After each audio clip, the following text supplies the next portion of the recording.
KPBS On Demand is supported by Splatero, helping homeowners pay off debt by offering streamlined access to your home's equity with no additional monthly payments or new debt. Splatero provides a lump sum of payment in exchange for a share of your home's future value. Pre-qualification is available at splatero.com.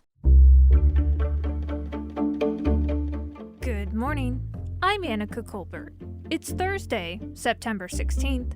With the recall election over, what's next for vaccine mandates in schools? More on that next, but first, let's do the headlines.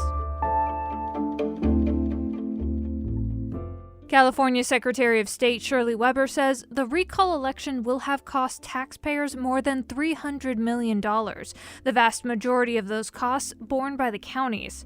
Mesa College political science professor Carl Luna says reforms are being proposed in the legislature, but he doesn't think they'll be successful. Everybody's upset about it, and the next thing you know, we're thinking about Thanksgiving and Christmas, and then it's going to be the primaries, and by the time you get back to thinking about it, it'll be the next event, the next recall. Californians will get another chance to judge Gavin Newsom in the general election in November of next year.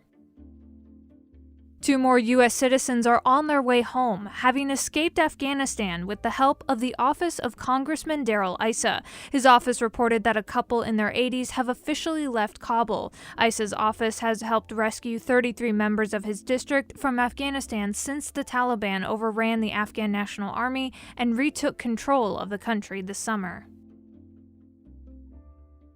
The Cleveland National Forest was supposed to reopen this Friday, but the National Forest Service has extended the closure for at least another week. Federal officials say they're concerned that very dry conditions pose a heightened risk of wildfires. They say they're also mindful that many local firefighters and firefighting aircraft are in other parts of the state already battling wildfires. California has more than 10,000 firefighters battling 14 major blazes in other parts of the state. From KPBS, you're listening to San Diego News Now. Stay with me for more of the local news you need.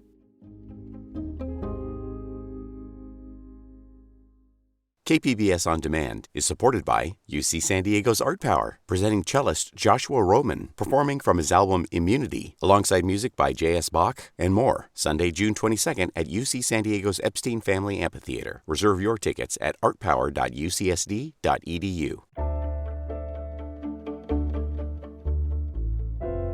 With the recall election now behind us, KPBS education reporter MG Perez has more on the future of COVID-19 vaccine mandates in schools. Students were back at school Wednesday without much mention of the recall election that failed with California voters.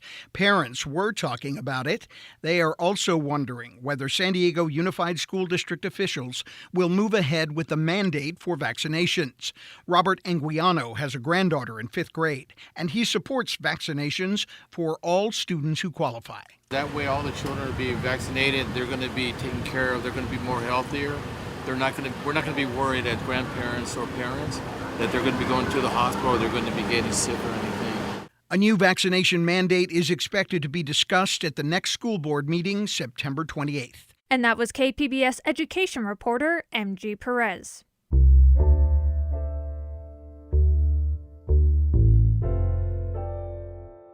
The Imperial Beach Pier has been closed since Monday night. KPBS's Melissa May has more on why. The city of Imperial Beach notified the Port of San Diego on Monday evening that a piling from the Imperial Beach Pier had fallen off. In an abundance of caution, the pier was immediately closed to the public. It's tough anytime you get an iconic piece of infrastructure that you have to shut down.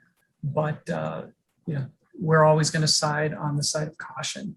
In this case, we don't want anybody to get hurt, and we want to make sure that we address this as soon and as safely as possible. Ernie Medina is the Port of San Diego's chief engineer and says there is currently a large swell around the pier, but hopes to be able to safely make an assessment as soon as Thursday. Anytime we have a rough environment with some infrastructure that we put in, it's going to be the environment versus the infrastructure, and sometimes the environment wins. The eastern part of the IB Pier, where the damage occurred, is made up of timber and was built in the 1960s. and the western portion, made up of steel, was built in 1989. Several people were admiring the closed pier from a distance, including Alan Agater, who's been a part of the IB community for over 60 years. If you look around and see the development that Imperial Beach has done over the last 10 years, it's all around the pier, right? So a lot of economy, a lot of new houses. So, I mean, it's a pretty big deal. It's the main focus whenever anybody comes to Imperial Beach. This is the iconic place that they want to go. It's where people gather, you make memories, whether it's fishing or surfing. It's the classic, iconic Imperial Beach. Dane Bolding is a local surfer and has called IB his home for over 30 years. He happened to be on site the night the piling fell off the pier. It's a bummer that it's broke, but it's not the first time. I hope it brings awareness in the community that we need to invest in the iconic pieces of Imperial Beach and focus our money on areas that serve the public. Residents say it would be a huge loss to the IB community if the pier permanently closed. You know, it'd be like losing a family member. You know, that pier has been here ever since I was a little boy. And that reporting from KPBS's Melissa May.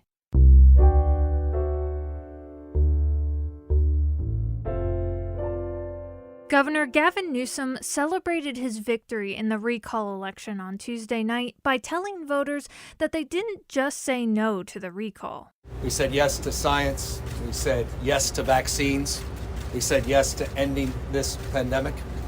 We said yes to people's right to vote without fear of fake fraud or voter suppression. We said yes to women's fundamental constitutional right to decide for herself what she does with her body. Newsom racked up a major win in the recall, with more than 60% of voters supporting the governor. But the question remains, what will Newsom do with this show of support, and what happens to his recall challengers, specifically former San Diego Mayor Kevin Faulconer? Thad Kauser is a political science professor at UC San Diego. He spoke with KPBS Midday Edition host Maureen Cavanaugh about some important takeaways from this election. Now, I remember speaking with you a couple of months ago when the polling was not looking good for Newsom, and you said despite that, Newsom would probably survive the recall. What gave you that confidence? Well, this is California, let's remember, right? This is a strongly Democratic state that Joe Biden won by 5 million votes, and that just gave Gavin Newsom such a margin of error. What we saw over the course of this election, though, was, he made some big moves right around that time, midsummer, late July, early August, when several polls had him neck and neck. He gambled big on making this a referendum on COVID and on his vaccine requirements for teachers, for healthcare workers, on the mask mandates that his Republican opponents opposed. And as you just heard in his victory speech, that was really what he led with, right? It was science and vaccines. That's what he staked his governorship on. And that's part of what led him not only to survive this recall, but to win a renewed mandate for California's approach to COVID and to re-energize his not only his governorship, but his potentially future political career. KPBS Metro reporter Andrew Bowen spoke to some voters yesterday. We have a little bit of a soundbite from one of them. Let's play that now. I believe that our current governor is doing all that he can given the circumstances. That was San Diego voter Michaela Sabito on why she voted no on the recall. My question to you, Thad, what do we know about why people voted no on the recall? Did people vote more for Newsom or against the recall? Well, since they were checking off the same box for both, it's impossible to tell. But here's what we know from exit polls, right? COVID was the top of the mind issue for the largest number of voters. It was the biggest issue in the campaign. And it was the biggest issue, especially for Democrats. 40% of Democrats, but only 20% of Republicans said that this was their top issue. So I think that seems to fit with the story that Democrats embraced him, even though they may not love every single thing about the way he's governed for 3 years, even though they may still recognize the strong challenges that California faces in things like housing, homelessness, poverty, racial justice. Like, at least on the top issue of the day, COVID, he seems to have won a mandate for his approach versus the approach backed by all of his Republican opponents. And there was another factor that a lot of people are pointing to that got Newsom over this recall, and that was the entrance of Larry Elder in the race. What kind of effect do you think he had? So Larry Elder both galvanized the Republican base, really led to much more fundraising for the recall. A lot of people who are volunteers. We saw signs in ways that we hadn't seen coming up in front of Republican homes over the last few elections. But he also put, I think, a ceiling on both his candidacy and the effect of the recall, because he is very much a Trump Republican. He has what people love about Donald Trump, but also what people are worried about. He shoots from the hip, and he said a lot of things that deeply alienated not only the Democrats who came running back to Gavin Newsom, but voters in the center. And I think that made it both put him clearly ahead in the recall replacement race, but also effectively doomed the recall replacement question. And what kind of role do you think Larry Elder might have in California politics moving forward? Look, Larry Elder is now the dominant figure in Republican politics in California. He trounced John Cox, right, who had been the Republican standard bearer in the 2018 election, and now, was unfortunately for him, and also ran in this campaign. He solidly beat Kevin Faulconer, who many have seen as the great hope for the future of a bridge building Republican, a Republican who could get to 50%. All of them paled compared to Larry Elder, who, if you look at his percentage in this recall replacement race, he did almost as well at 47% as Arnold Schwarzenegger did back in 2003. But that's a mirage. It misses the fact that 4 million voters skipped that second question, essentially turning it into a Republican primary. But at least it shows that he's the Republican primary frontrunner in 2022. Now, Gavin Newsom now has this recall election campaign behind him. What kind of agenda do you expect to see him pursue over the next months? Could this embolden him to become more progressive? I think so. I think he clearly has a renewed mandate, and he's got the pressure to deliver from all the progressive groups that put so many troops on the ground to help turn out the vote for this recall. He has governed in many ways rather timidly, not taking the sorts of bold steps that he took as a mayor when he embraced same-sex marriage licenses, as a lieutenant governor when he embraced a proposition on legalized marijuana. He stayed on the sidelines and hemmed and hawed on key issues such as housing, police reform, even vaccines a few years ago. I think by taking a bold step and winning in this recall, by embracing his COVID approach, owning it and winning on it, I think he may be emboldened to take some stronger steps on progressive issues, things like single-payer healthcare, police reform, that if he wants to have those national ambitions for 8 years, 2 or 6 years from now, really, he's got to run on that record. That was Thad Kauser, political science professor at UC San Diego. He was speaking with KPBS Midday Edition host Maureen Cavanaugh. Coming up, would you enroll in a class called Psychedelic Mirrors, Sex, Drugs, and Rock and Roll? This SDSU student did. I don't know, like Psychedelic Mirrors, it was a very intriguing name. Like comics and history is intriguing, but Psychedelic Mirrors is something you don't really see on a lot of, you usually see like Intro to Anthropology, like Pol Sci 101, so Psychedelic Mirrors was something out of the ordinary. Using comics to teach critical thinking, that's next, just after the break.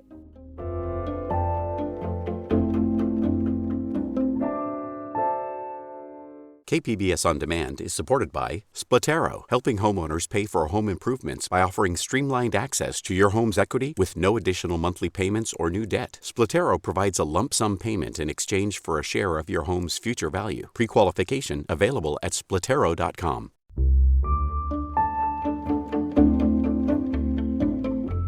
San Diego State University is using comics to teach students about critical thinking. KPBS arts reporter Beth Accomando checks in on the class. How do you make English 157 attractive to college students? Well, call it Psychedelic Mirrors, Sex, Drugs, and Rock and Roll. They say that the humanities are dying, but it's just not true. We just haven't marketed them in the right way. William Noricchio is a professor of English and comparative literature at San Diego State University, and his marketing worked on Annika Huff. Psychedelic Mirrors was something out of the ordinary, and it was something that, like mirrors, like looking into yourself, like self-discovery, looking through the eyes of someone who could possibly be on psychedelics, like just a very, very strange, very rare and unique name for a course. The course looks to history and comics, says Mauricio. The focus of the class is on the human psyche and how a group of brilliant artists like Robert Crumb and Dan Klaus, how they depict the intricacies of the human mind, but in comic books. Some taxpayers might think a course on comic books is a waste of their money, but it's not, says student Mei Yun Sung. Comics may seem not as important as other academic subjects, but I feel like comics is something that's very interactive, and some people who might be more visual learners or some people who see comics as entertainment can also get educational value, and they could also see a lot of information and other things through comics. Huff agrees. I think it's more than just comics. I think it's critical thinking. I think it's analyzing text that one might just overlook as something that's a bunch of cartoons. I mean, I think it's important to always think for yourself, and that comes with critical thinking, and that's what fake news and TikTok and Instagram have kind of stripped people of recently, is their ability to think for themselves. Mauricio sees comics as a way to get these students to think, and for this class to think critically about how the images they see can affect them. Robert Crumb is at great pains to show us where racism grows. Today, I was lecturing on how Robert Crumb, an underground cartoonist, frames an early form of motion pictures to show how susceptible people are to being racist pigs. If we see it in the movies, we're going to believe it. If we hear it on TV, we're going to believe it. If we see it on the internet, we're going to believe it. Bill is not just a consumer of images, he's also challenges the students to deeply understand images. Josue Arredondo is also in the class. And also the world is awash with information, disinformation, and it's important to teach people to understand what the message is through the image, but also understand what the implications are of the image itself, and to think deeply through, okay, so I'm consuming this image, what does it mean for my thoughts? What does it mean for my actions? The challenge for these students is that the humanities don't always have answers, but rather serve up ambiguities that need further exploration. Mei Yun Sung appreciates this. Instead of trying to find a specific answer, you're really just broadening your own world perspective and the concepts and ideas that you might have already to become a more mature person and know more about the world, to be a person that can contribute to society. So not necessarily as much about finding a specific answer, but maybe becoming someone who's more open-minded and overall well-rounded. That's why we need classes like Psychedelic Mirrors, says Mauricio. Literature is one of the last places in the university for open dialogue, thought, and conflict. Thoughtful conflict, disagreement, argument, polemic. We've never had more of a need for our students to have the critical capacity to evaluate information. With digital mirrors in their pockets, social media bombarding them with images, and a Google search letting anyone think they're an expert, young people need to be encouraged to question the images and information they're exposed to and to think for themselves. Beth Accomando, KPBS News. The SDSU Comics and History class continues through December. And that's it for the podcast today. Be sure to catch KPBS Midday Edition at noon on KPBS Radio, or check out the Midday Edition podcast. You can also watch KPBS Evening Edition at 5 o'clock on KPBS Television. And as always, you can find more San Diego news online at kpbs.org. I'm Annika Colbert. Thanks for listening, and have a great day.